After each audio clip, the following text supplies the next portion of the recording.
Mobile hunters, the king of comfort has arrived. Go to tetherednation.com and check out the new Lockdown saddle. Over the past 2 years, Tethered has tested and refined a new approach to their saddle lineup. The Lockdown saddle takes the best-in-class features from the Phantom, like the UtiliBridge, comfort channels, and included an expandable saddle body with their Lockdown link construction to take saddle hunting to the next level of comfort. As if this wasn't enough, they developed Lockdown haulers, which has a slightly rigid internal frame structure, so you can easily unzip, zip, and access haulers with one hand.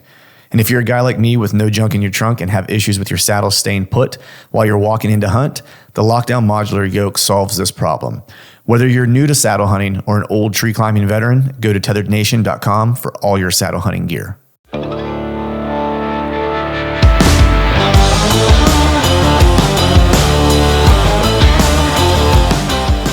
All right, folks, welcome back to another episode of the Truth from the Stand Deer Hunting Podcast. And today, it's almost like it's turned into an annual visit from my good buddy, Mr. Chris Derrick from Sitka Gear. What's going on, man? Just having a good time and enjoying the weather before it gets cold here in Montana. So you're enjoying the weather for a different reason. We're not enjoying the weather here. It's hot, it's humid, it's nasty. I was jealous. I saw a buddy of mine in Idaho. It was a guy that I elk hunted with last year. He was out on the water. He got a boat recently. And so he was able to get out on the water this morning before work, like putting around or whatever. And he always posts like the temperature, like in the morning whenever he's driving to work. And today it was like 70 degrees or something like that. It was like, while he was out on the water, I'm like, dude, you're killing me, man. It's like 89 here and like hot and humid and buggy. And I'm just like, I would kill somebody for like a 70-degree day right now to get out into the whitetail woods and do something. But so I'm jealous. It's 95 at my house. So is it really? Yeah, but at least it's dry. It's not the same because I'm from the eastern United States and there's 95 here, 95 there. Two different 95s. Two very different 95s, especially for you, man, because you're from the Carolinas, right? Like that's some serious humidity. Yeah. I mean, basically swimming through air is what I grew up in. So. Right. So what have you been up to, man? What's new? You getting excited for elk season? I am. Antelope opened up yesterday, so I've got my 900. So I'm planning on trying to sneak out and thoroughly frustrate myself chasing those speed goats around and trying to get close to them. It's always a little interesting when you get the extra 2 weeks. It's kind of like sucks you in. You're like, oh, do I want to go 900? And it opens up most of the state, which is nice. Right. But you fully commit to antelope archery. So right. And when's that open for you? It opens on August 15th in Montana. So we'll have different regions. 900 is basically the opening up the It opens up almost every region inside of Montana for antelope. And then, a lot of people will hunt like 7s or 6 or 4s, which is more of like a specific area. And those tend to start about 3 weeks later. And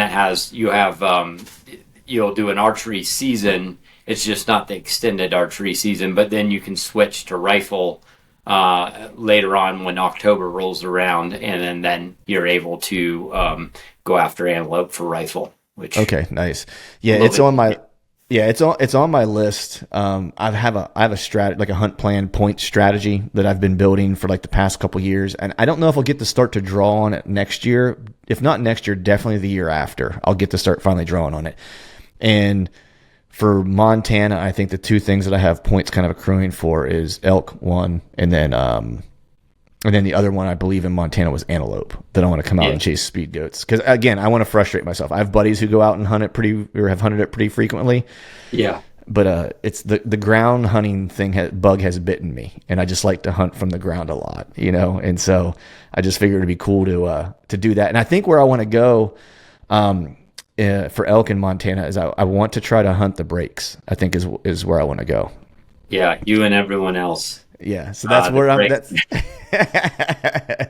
right. So that's what I'm kind of like amassing points for, is to try to do that hunt. That's been like, I don't have a lot of bucket list hunts necessarily, but that's one place I've just watched videos and stuff like that, and I'm just like, man, I would just love to be able to go hunt that one time. I don't need to go do that like frequently or whatever the case is, but I was like, I'd like to just go to that part of Montana one time and hunt it, and then I'll be good, and I'll be willing to go wherever else after that. Yeah, and there's certain areas that are better draw probabilities. I mean, there's certain areas of the break you're talking like 0.5%. Yeah. So it's very, very. Those are the really coveted areas, but there are other areas that you can. Yeah, and the group that I'm working with to like build my points, because they asked me all those questions, and I just said a representative animal of the area. You know what I mean? I was like, I don't need to hunt like the hardest to get into unit. I just want to be able to hunt a unit that has, decent animals for the area. It doesn't have to be top tier. I was like, but has good odds to where I can actually feasibly go do it. I was like, that's the important thing for me. But yeah, so I'm itching to get back to Montana, man. It's Idaho. I didn't put in to get anything this year, and now my buddies are getting ready to go out west. Like I'm kicking myself because I didn't even try this year. Because when the tags came around, I was so burnt out from hunting season this past year. I was like, man, I don't think I'm going to go west this year. And then now my buddies are getting ready, and I'm like, it's killing me a little bit. Yeah, I got myself in that situation with Iowa. I built up all my points to get one, and then I was like trying to decide where I wanted to go, and then got busy with work, and then I was like, and then the next thing is like 3 days after the tag period it ended, and I just said, oh man, I missed my chance. So I guess I'll just next year, Iowa next year. Right. There you go. Next year. Yeah. I'm headed to Kansas this year. That'll be a 2-week trip since I'm not going west. Cause again, like the ground hunting thing has bitten me, and I'm bound to determine. I've had great opportunities the past 2 years I've been there. And so I'm like, I got to fill that tag before I'm going to go anywhere else. It's like, it's one of those things where it's like, I've been so close so many times, in the past 2 years. I'm just like, I got to get it done before I go anywhere else. Cause not next year, but the year after I should draw Iowa again, and so, okay. Yeah. And so, you've got your 5, or we'll have 5. Yeah. Yeah. And then my hunt plan for West will kick in then. And the way I've done is I've picked a bunch of different states and a bunch of different species that I'm kind of collecting for. And so once I start to draw, I should draw in a different state for a different species every year after that. And that's just kind of the way I set it up based on like the units I want to get and how many points I'll need and stuff like that. So just the species overall was just mule deer, antelope, and elk were the only 3 species that I was, wanting points for. But the states was like Montana, Utah, Wyoming, Colorado for mule deer, and I feel like there was one other. And so I just started collecting points for all those different species in those places. Nice. Yeah. Well, that'll. It sounds like you've got it worked out. So yeah. Well, the plan was like I'll always know I'm going west every January. I just won't know what state until later. You know what I mean? So it's like I know my compass will be what direction my compass will be pointed in directly whenever like August, September rolls around, but I won't know exactly when, and I won't know exactly where till probably sometime in the spring. Yeah, well, that's a good strategy. And there's so much fun out here. So yeah, exactly. Well, cool, man. Let's just get to it, man. You guys, you've been a busy bee, man. I've been watching some of the videos you guys have put out. You guys have had a bunch of new gear that has launched. I've got a chance to put my hands on some of it that's laying here next to me that I got to play with a little bit. And I want to jump into like the first thing because I think a lot of times when we start talking about kits, people a lot of times jump straight to like their outerwear and stuff like that, right?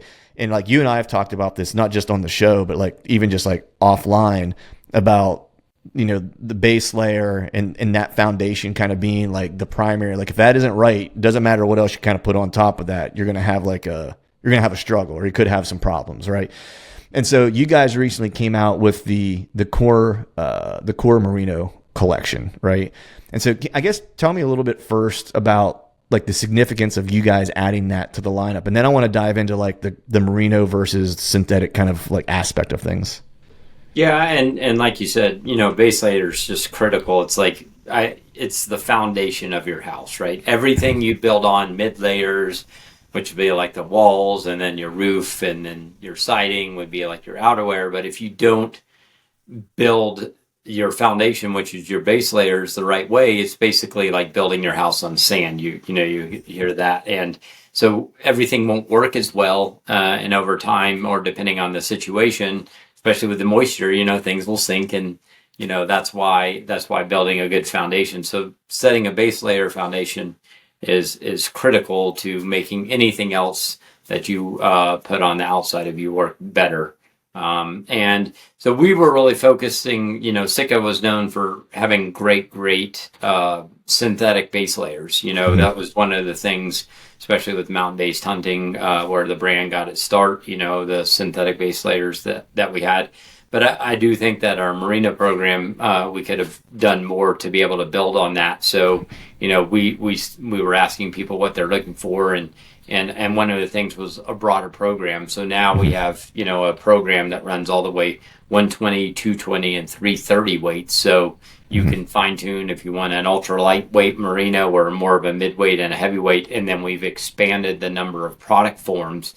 So now we even have, like in the lightweight 120 gram, a very similar to a core lightweight hoodie, synthetic feet, but now that's available in the Merino. And then a 330 weight hoodie with a face mask. That would be very similar to maybe our heavyweight hoodie or Fanatic hoodie, but that's now available in a Merino silhouette with hand pockets as well, like a little muff hand pocket. And so put a lot of focus in on building out that program, and I was fortunate enough to be a part of leading that development. That's awesome, man. So when we start talking about, because I know you mentioned, got its start, or Sitka cut its teeth in the, the mountain kind of synthetic kind of base layers, right? And so talk to me, I guess, just a little bit about like what the advantage of Merino provides a user in terms of that versus a synthetic as a base layer. I mean, usually what you're going to hear people talking about, like from a Merino standpoint, is you're going to hear about odor resistance. So a lot of times when you're wearing Merino, it typically doesn't build up a smell as bad as like a synthetic. Right. No matter what you do with a synthetic, how well you treat it with like polygene or antimicrobial treatments, at some point you start to overwhelm the system. And then also textiles in general tend to hold that organic material, which is essentially what you're reigniting. Like if you don't use an antimicrobial treatment with a synthetic, even if you wash it, sometimes there'll be material left in there, which will then make that smell quicker. And so Merino just has some great properties to resist odor. So, 3 days into a backcountry hunt or from a whitetail situation, you have way less opportunity of smelling like a goat. Now, I always say that with like odor resistance. Right. There's a difference between like an odor capture and odor resistance. It's just reducing your scent profile. People shouldn't, I don't believe, assume that you can wear Merino and be downwind, or upwind of a deer and expect for them. Right.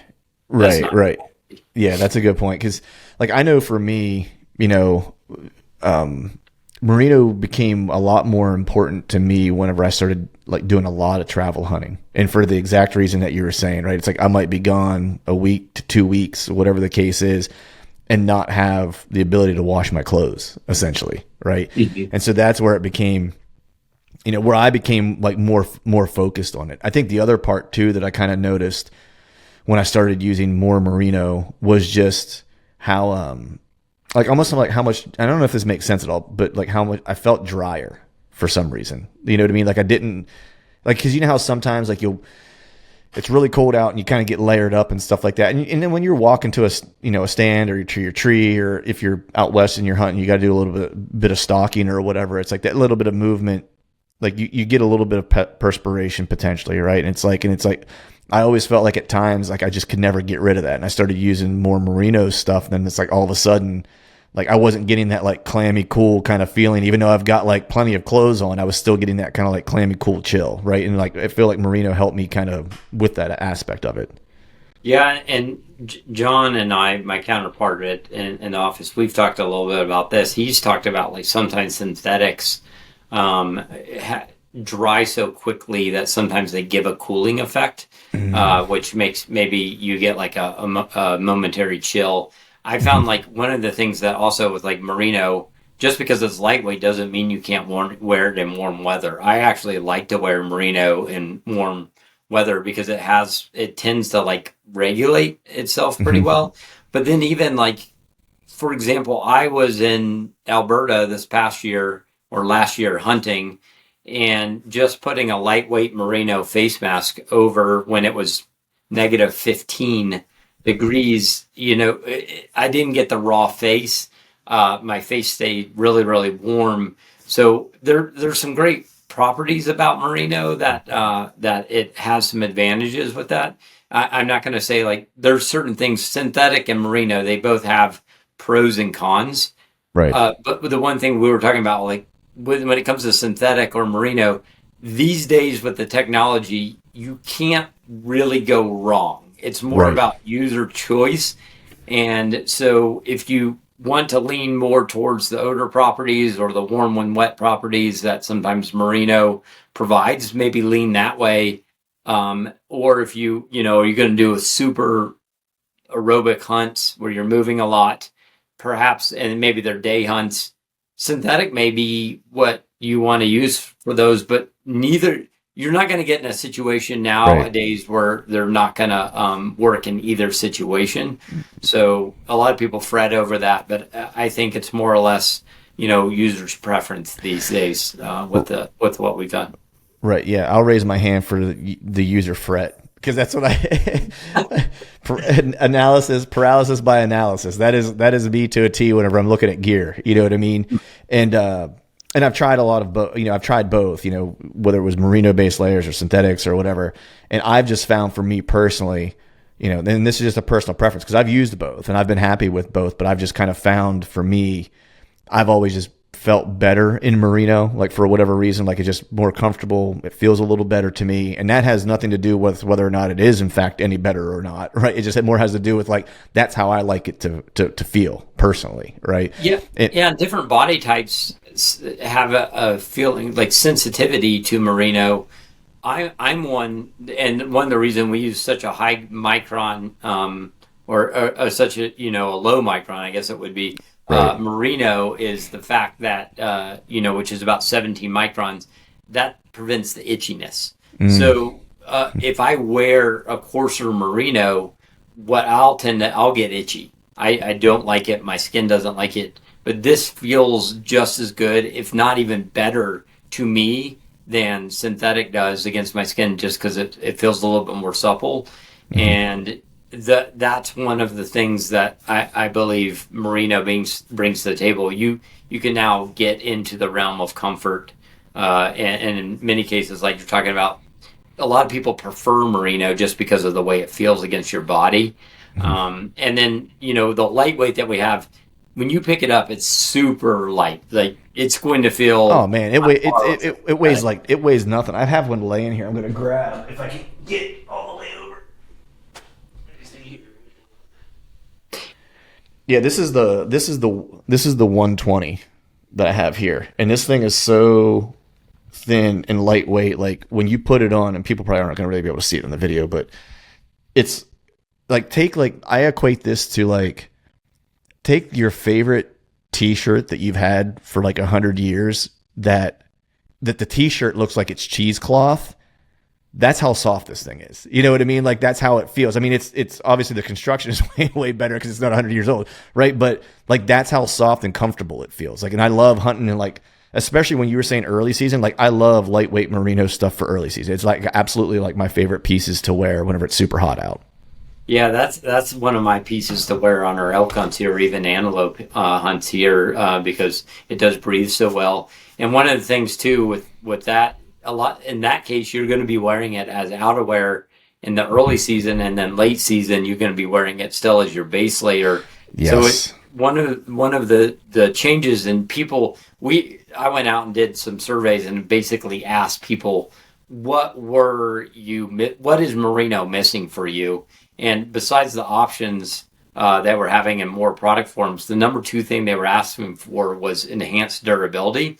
And that's why we developed the armor spun merino. So if you think about it, imagine like a thread of yarn, just like a thread, and the core of that is merino.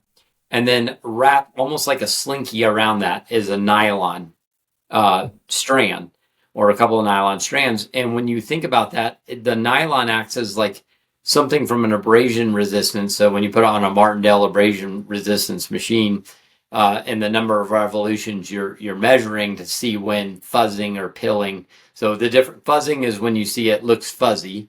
Right. Pilling is when you see the little balls of textile. So the Mm. problem with pilling is you're actually losing textile. It's Okay. not so fuzzing is cosmetic. Hmm. Pilling is actually you're rolling up textile and then you're going to lose that textile. It's basically balled up. Right. And so that's what we were trying to improve with the armor spun. And at the lightweight level, that's where you see the greatest gains, because lightweights are historically very bad about losing, like becoming destroyed very, very quickly. And so, we saw improvements with abrasion resistance, and they were most significant at the lightweight level.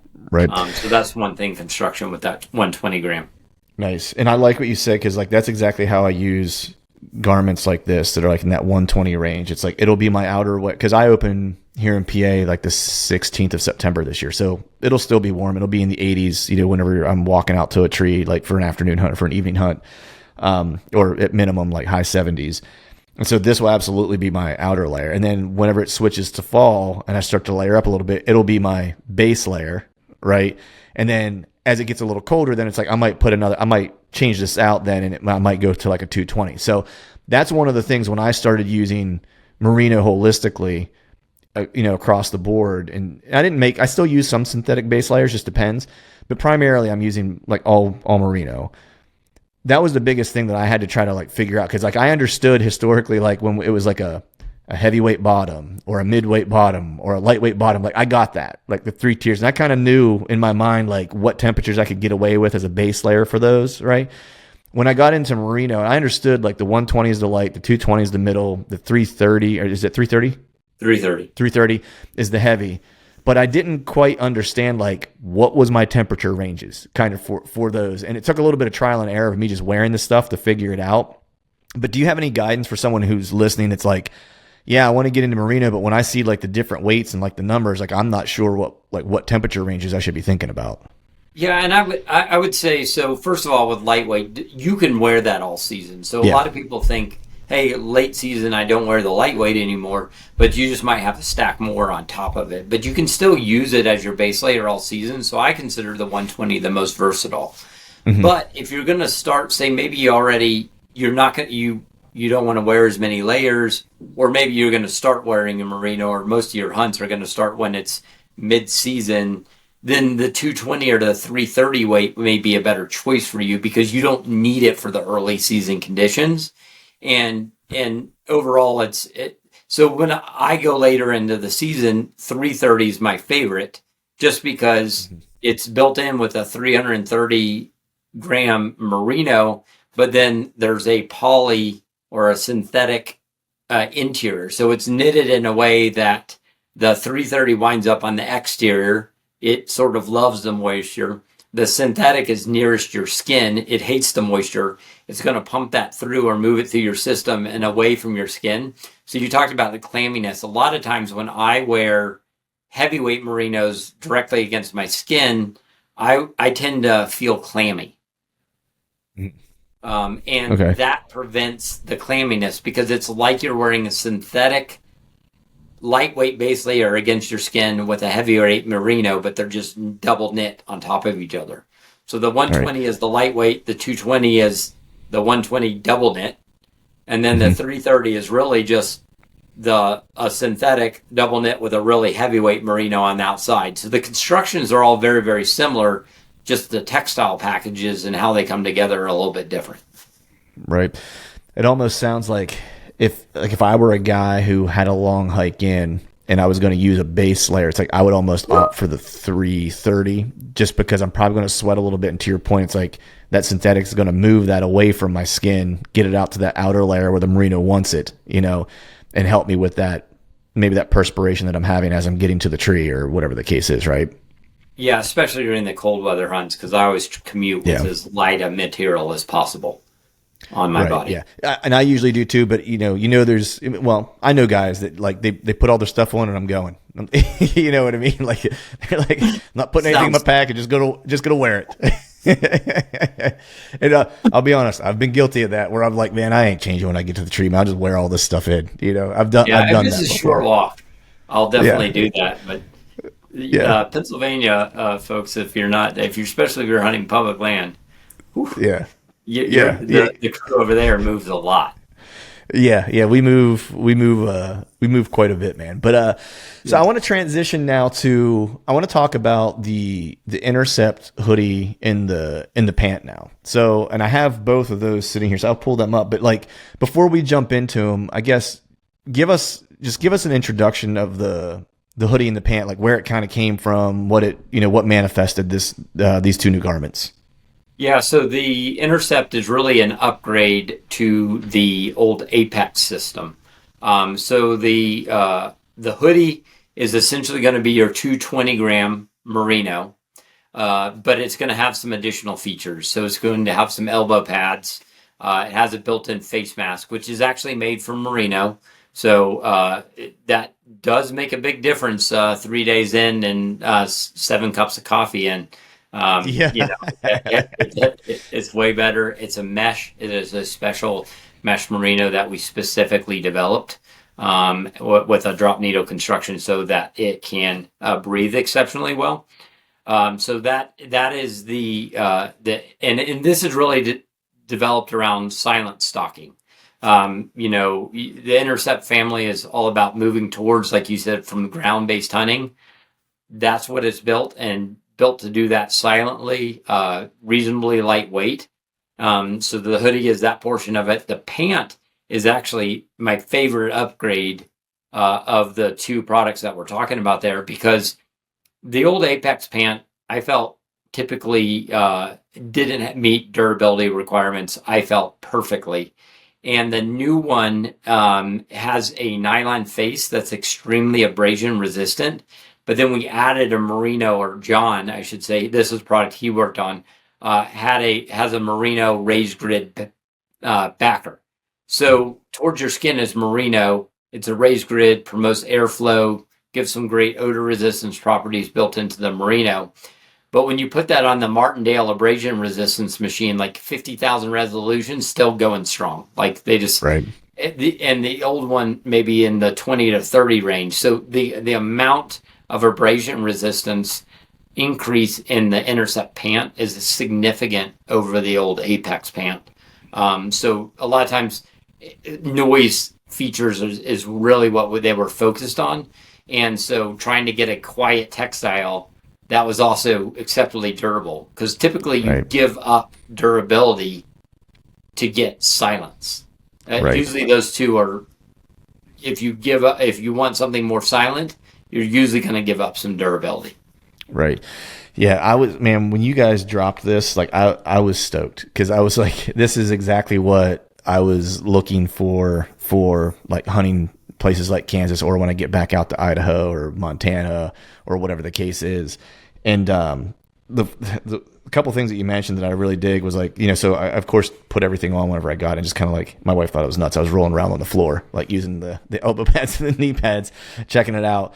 But it's cool because like the elbow pads are already kind of positioned, and they're positioned in a way, they're not bulky at all. You know what I mean? Like they're actually, like, people can kind of see, it's like they're actually pretty thin, but they're positioned right at the right spot to where there's not like a ton of overhang that you're having to kind of deal with, right? Because like I got on the ground and was like army crawling across my floor, and it's like, they just kind of land right at the right spot where they're supposed to land. Like there's not like a bunch of like slop in them, I guess is one way to say it, right? Like they're not super tight, but they just always kind of manage to find themselves in the right spot when you're on your elbows. So I was stoked about that, and it's pretty easy to take them out too, right? It is, and I typically take mine out when I wash them. The knee pads too are a lot easier now too, and there's a side venting zip, so you can actually vent the pants now, and then reach in and pull the knee pads out if you want to from the sides. Another thing is the knee pads are actually constructed from D3O, so that's the same impact foam that is used in NFL helmets, for example. Oh, nice. So they're the company that's really focused on creating significant impact resistance improvements, and that's why with all the concussion protocols that's gone on with the NFL, D3O has really done a lot to do that, and so the knee pads are built out of D3O material. Yeah, because I noticed they were actually thinner than the ones that historically came in like the mountain pant. That those were just a little bit thinner. I mean, they weren't cumbersomely thick or anything like that, but I just noticed that these ones were actually different and thinner. Essentially, smaller profile. Yeah, the pant. I'm super stoked on the pant. One, because the knee pads are kind of built in and easy to take out. If guys that are listening to this, if you hunt in a warm climate, or you want a pant that kind of can get you into like early to like, I would say even like early to mid fall, I would wear these pants. Like I think that they're warm enough that if with the right base layer underneath those, and you saddle hunt and you don't want to take knee pads with you, or you don't want to carry like a pad with you on the tree, like you don't have to. Like these are built in. And they're not cumbersome to walk in. Like it's like the knee pads don't like flop around on you and stuff like that. They're actually very kind of comfortable to move in.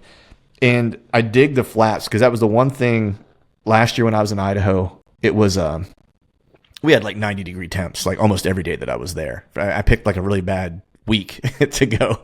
It was brutally hot, and I was like, so one of the guys I was hunting with, he had a pair of pants that had side vents, and I was looking at him in envy. Because he had vents, and so whenever I saw these ones come out, I was like, oh man, I was like, this is perfect. Like early season whitetail in warm states, if you're going out to an opener out west, or even if, you open like me in mid-September in PA, you get up into your tree or whatever, man, open up your vents, air out a little bit, like, just adds a little bit of AC to the hunt, or your brothers in the South could certainly benefit from something like this. Yeah, it definitely helps with that.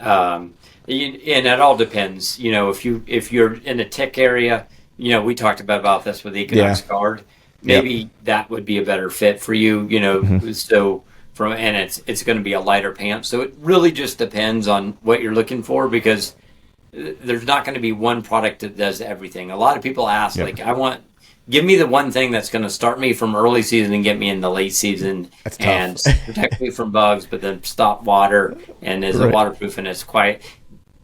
In reality, that doesn't exist, but you can fine tune based off your needs, and there's usually a product that's going to fit. And I tend to look at, you may have a really special hunt that you want to focus in on getting a new apparel system, but if you're not the case, then maybe buy your apparel system based off where the 80% of your hunts are going to be. Yeah. And that's a great starting point for people to be able to get where they need to get. And then if you've got, like you said, maybe I got this once in a lifetime moose opportunity, or I get that special elk break straw, then you're going to want a system for that. Or if you are going out west every single year, then it makes sense to invest in a system for that. Yeah. For sure. Yeah, and that's certainly how I've built mine over time, like my total kit, because, at first I was primarily hunting, whether I was in Ohio, whether I was in Iowa, or whether I was in, Pennsylvania. I was primarily hunting out of a saddle, out of a tree, hunting timber, right? And then I did like, a Western hunt. But once I started headed to like the West more frequently, and Kansas became more of like an annual type of thing, where like ground hunting and spotting and stalking became like 50% of how I was going to hunt. But because if I break my hunts down in a year, I probably hunt just as much in Kansas as far as days go as I do in Pennsylvania, just based on time off and stuff like that.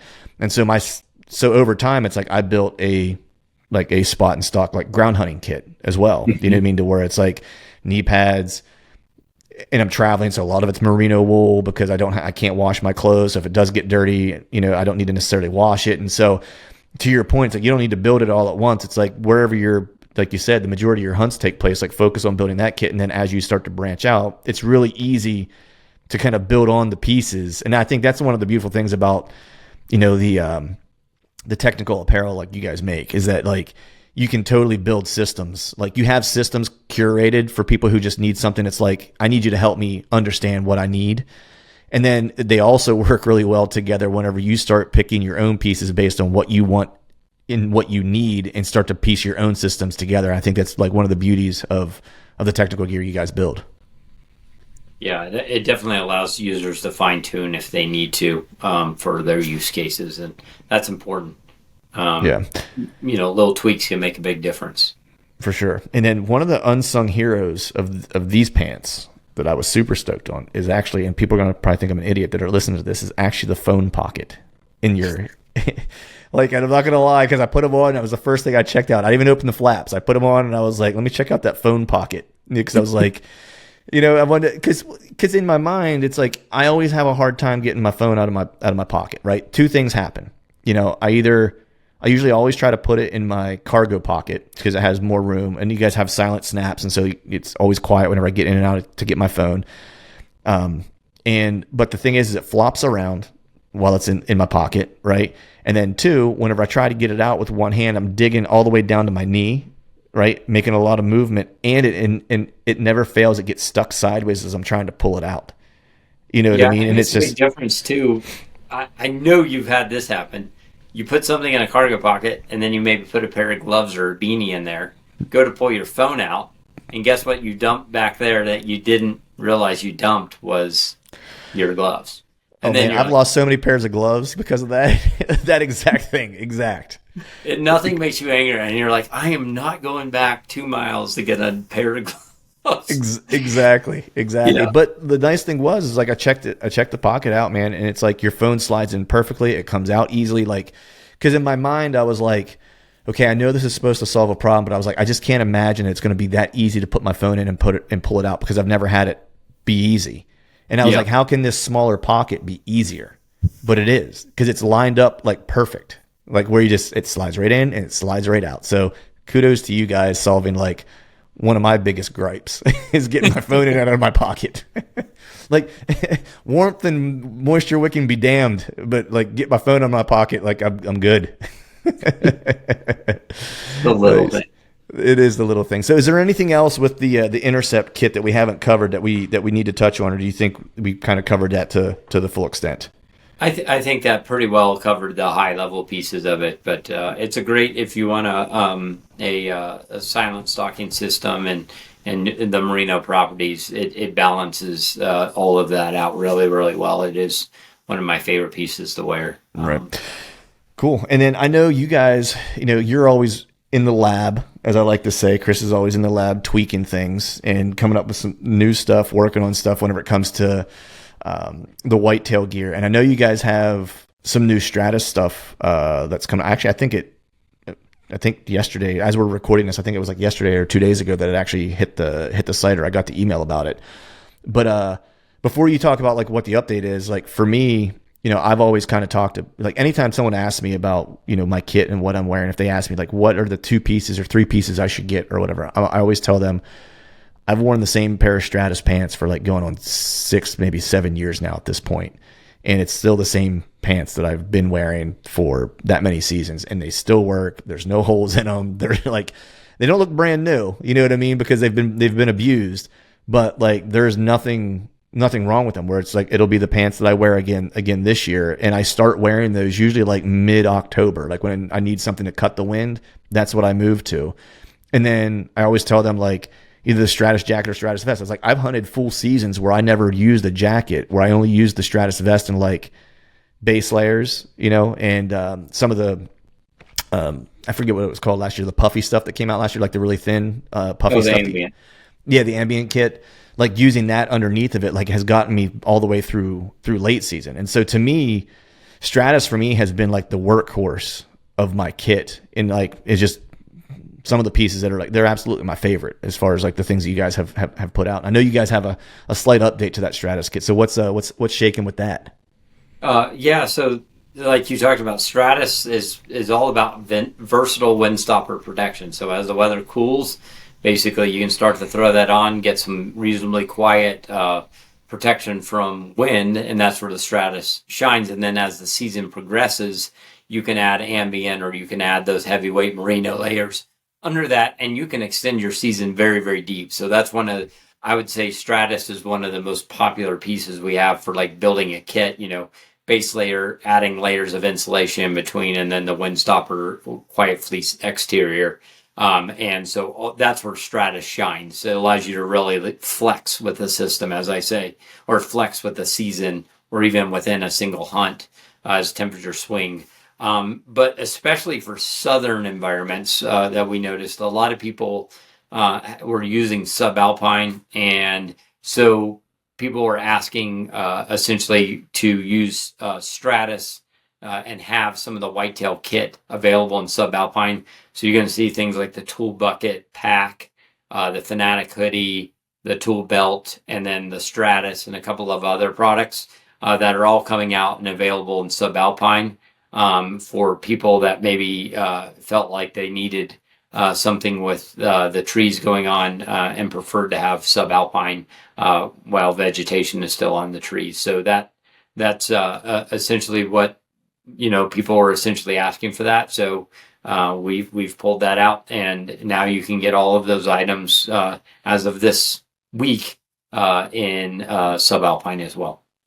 Yeah, it's that's one of the nice things, man, is like, it does so well in foliaged areas. Like I use that. That's like my go-to turkey kit. Isn't the Stratus necessarily, but it's that subalpine pattern is kind of my go-to turkey kit.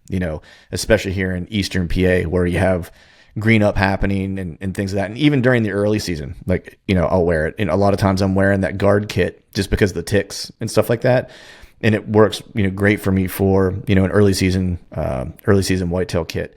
So I can imagine the folks in the South, when the wind starts ripping a little bit, temps, people don't get fooled. It does get chilly in the South. I'm not going to go as far as to say it gets cold. It's like, as a Northerner, but you do get some cold days. Even living in Orlando, you would get some like 40 highs, like in the 40-degree days and stuff like that, like out of nowhere. And so cold is relative because I've got some friends in Florida and it's 50 and they've got a puffy on. And I'll be rolling around. And I've even noticed the shift in myself because I used to live, like you said, in the deep South. Yeah. And my blood was thin. And now I've lived in Montana for coming on 7 years. My blood's thickened significantly. And it was either that or you're going to die, right? My cold nature is different. So it's funny when I go back and visit my buddy Mike down in Florida, or Chad, or some of the other people, or even my family, like my parents, when they come out here, they look like, they've all got puffy jackets on, and my kids are running around jumping in the water with shorts and getting they don't care. Yeah, when I lived in Orlando, I remember like the first year or two we lived there, like I wore shorts and like a tank top 12 months out of the year. You know what I mean? It was like, if it wasn't any colder than like, in the low 60s, like I had a pair of shorts on. That's just all there was to it, Yep. And like, all my friends would have like pants on, and also they can't wait to get like a jacket. They're like, man, I can put on like a jacket today. It's like, and I was like, what? I got a tank top on and flip flops, dude. You know what I mean? It's like, this is warm, man. It's like, let's crank up the barbecue, go do some swimming, but, awesome, man. But yeah, I mean, just to kind of wrap that part up, man, for anyone listening, the Stratus kit is like, is the workhorse. If you are a Northerner, a Midwesterner, Pennsylvania guy, and you're looking for outer layers that can kind of, like you were talking about before, that 80%, right? Maximize that 80%. Like, to me, that was like the kit that I always kind of told people, like, you'll get the most out of that kit just because of how long you can wear it, and you can either shorten or lengthen the time frame in which you wear it based on like the layers, base layers, et cetera, that you stack onto it or you take off of it, essentially. So it's been a lifesaver for me, man. Even in like Kansas and stuff like that, man, like, be surprised how often I end up wearing like my Stratus kit, even though I'm not in a tree, I'm on the ground, because it's like I've got 30-mile-per-hour winds like that I'm dealing with, on a day-to-day basis, and so and that's the kit I use whenever I have to cut wind, and it's quiet still. Like, that's it. Yeah, and it makes a big difference. I mean, just stopping that convective heat loss is a big deal, so that's just when the wind's essentially taking heat away, and essentially, that alone can make a big difference. So it's truly wind proof, and that's one of the things that, very very decently breathable and stops wind. That'll make all the difference in comfort. So 100%. And for what it does, like how light it still is. That's the other thing too. It's not bulky, it's not super heavy. But it will be as warm as things that are twice the bulk and twice the weight. It's kind of what my experience has been. But awesome, man. Was there anything else that you have? Like, is there anything else you care to share on the gear front? I know you're always in the lab, kind of cooking stuff up. You're always secretive with me. I always know there's things churning in your mind. But I got a pile of new stuff right here, but I'm not talking about it yet.